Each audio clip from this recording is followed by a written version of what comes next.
You see that tired, scruffy looking dude there? Well, that's me.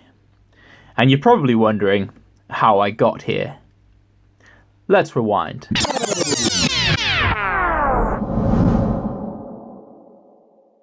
Now, I thought today I'd like to make a video about the hardest physical challenge that I've ever done in my life. That's besides getting out of bed in the morning. In 2016, I spent half a year living in Vietnam. I was working there, teaching English to public school children. And in between, I was having as many adventures as I could. That included exploring the jungle, riding around on motorbikes, and climbing mountains. But I didn't want this just to be an extra long holiday. I wanted to really push myself and do something which wasn't just going to be an easy, fun trip. So I came across Mount Fansipan. Mount Fansipan is not only the highest mountain in Vietnam, but also the highest mountain in Indochina as well. It's also called the Roof of Indochina because it's so damn tall. Me and my buddies, we all got together, we decided, right, we've got 3 days off work now, on like a long weekend. Let's go and climb this mountain. So here's the dream team. It's me, Paul, Mark, James, and Gareth. Yeah, so I've just typed in Fansipan death, and like there's loads of stories of people going missing or dying on the mountain.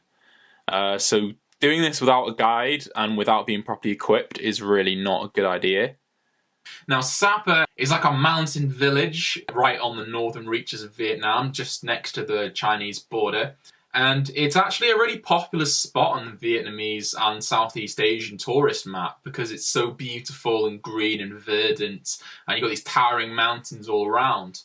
Getting there was not that difficult. It was a 2-leg journey. It involved us getting a bus first from Hai Phong to Hanoi, the capital. This wasn't as straightforward as it probably should have been because obviously everything's in Vietnamese to begin with, so we can't read everything and things can get a little bit muddled up and confused. So we ended up at the wrong bus station in Hai Phong. And then when we realised this, we had a very short amount of time to get to the other bus station, which is on the other side of the city. We got there just in the nick of time, got tickets, got on the bus, made our way to Hanoi, and then when we got to Hanoi, we got on the sleeper bus.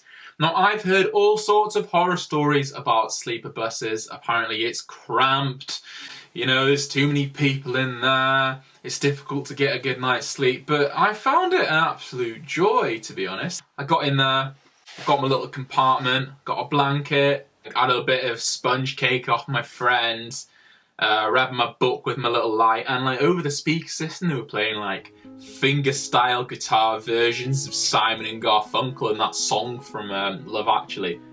I feel it in my fingers. I feel it in my toes. I feel it in my toes, yeah. As I was falling asleep, we were just on the outskirts of this great Vietnamese metropolis, Hanoi. Then later on I woke up and I could just see these misty mountains gliding past in this wispy fog.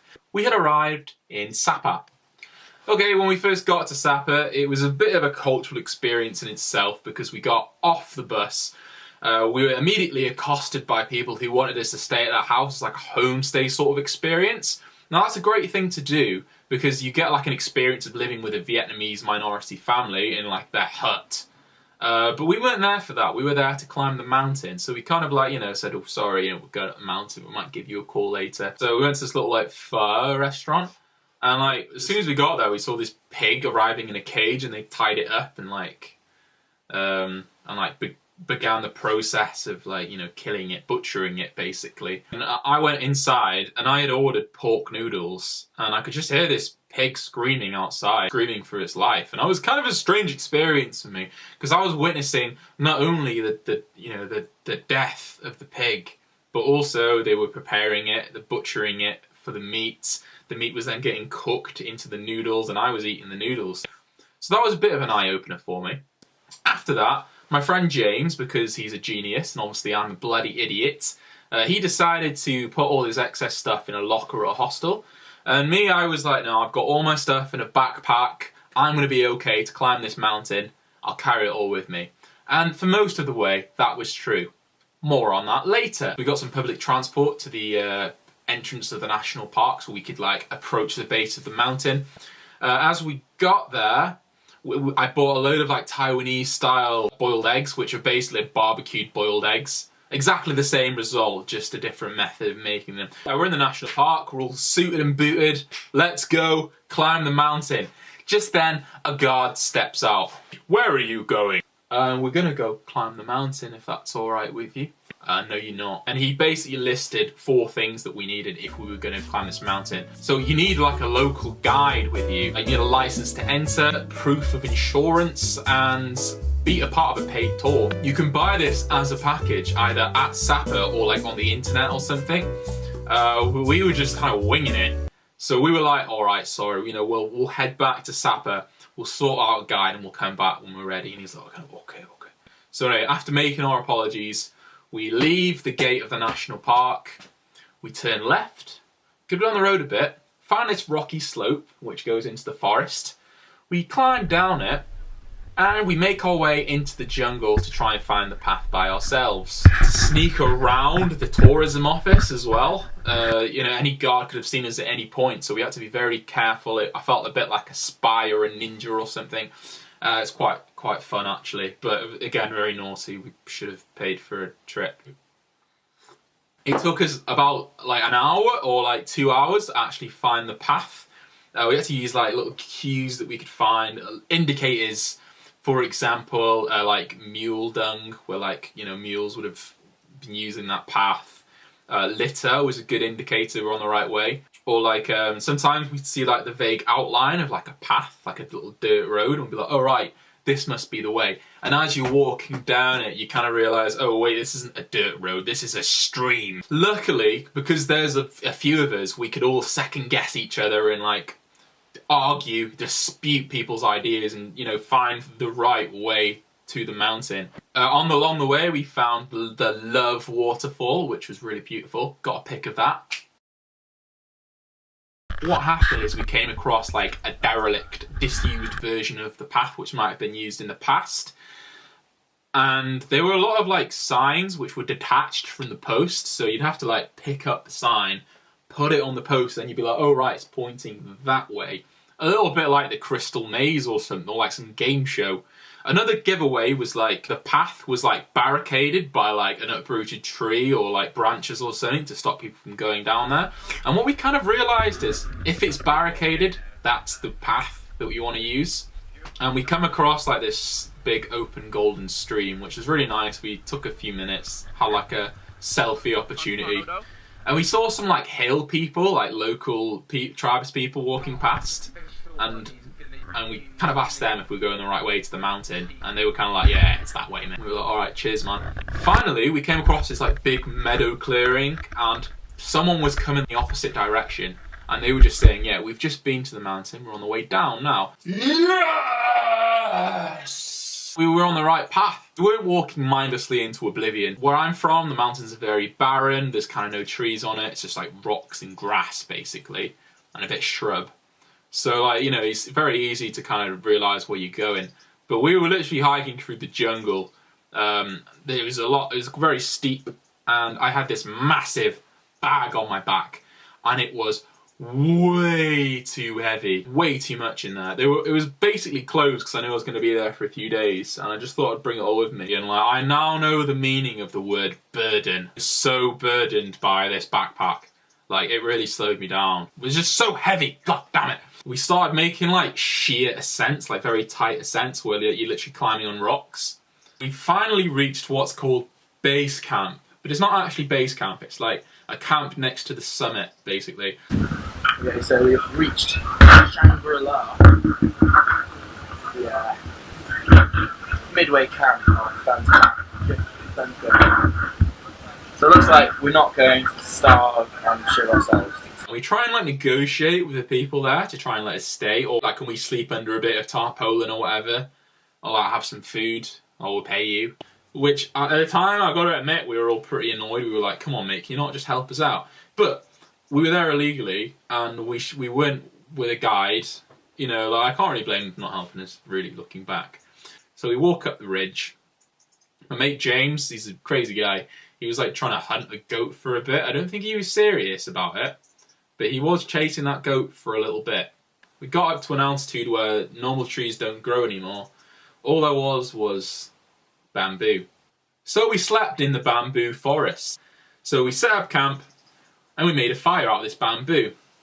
The problem with bamboo is obviously it's so thin and hollow that maybe like one piece of bamboo burns for like 5 minutes and then goes out.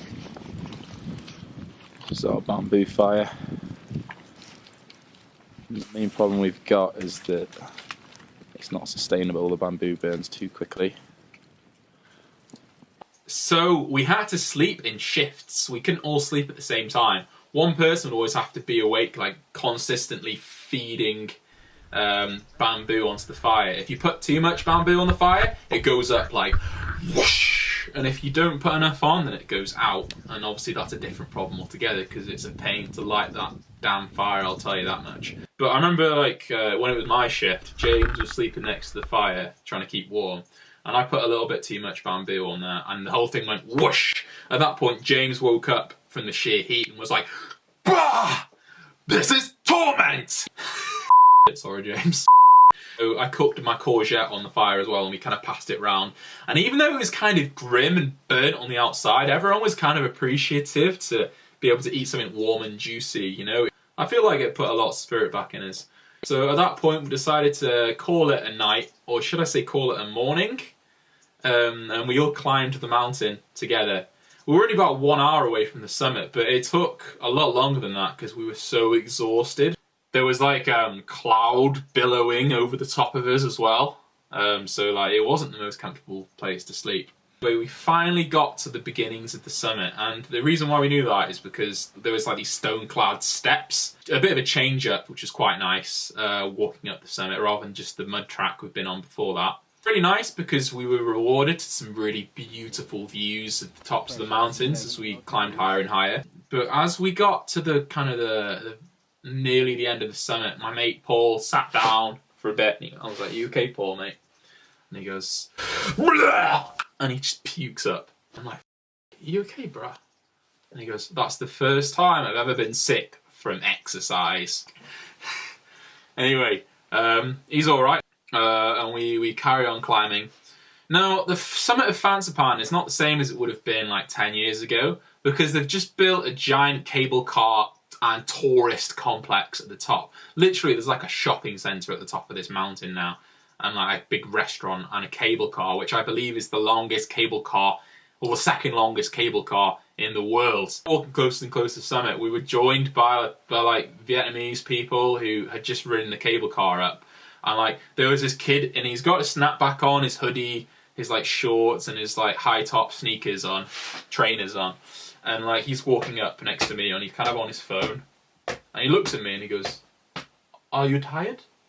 And I look at him, like I'm like in my raggedy fleece and my torn shorts, my battered walking shoes, and I'm like, "Yeah, mate, I'm tired." And he goes, "Oh, me too." Me too? I just climbed up the bloody mountain. You've been up about 10 steps, mate. You know, it's all relative, isn't it? It's all relative. Anyway, we got to the top of the mountain. They've got like this like steel pyramid on the top of the mountain to show where the summit is. And as we touched it, we felt so proud of ourselves that we managed to do that without a guide while after sleeping in the bamboo forest. Like, that was so hard. And I got to admit, after that, we were kind of appreciative of the restaurant because like I went and just had fish and chips. It cost like 300 Vietnamese dong, which is like 30 quid, but like I needed that meal. And then we decided to get the cable car down again. How hard we made it for ourselves, I think it was just like a different kind of challenge rather than like your traditional ascent, descent. I'm still proud of what we did, even though it was very naughty and illegal. Experience and probably the hardest thing I've done so far, and it really just give me a thirst to do some like further mountain exploration. I've got to say, like, if you try and do silly things like this, you need to make sure you're with like a reliable group of people, you've got a form of contact, because after this trip I did read some stories about people attempting this mountain and they didn't make it back. They didn't make it to the top. They got lost or injured and they died. So yeah, I'm glad that I was with people, and you know, we all worked as a team, and it was okay. I don't recommend doing this. I recommend if you're going to do this mountain or mountains like it, please meet the requirements and make sure you're properly prepared. If you enjoyed this story and want to see some more videos, then please support me, give me a like, hit that subscribe button, and if you hit that bell button as well, then it will alert you every time I bring a video up. I'm Charlie. Peace out.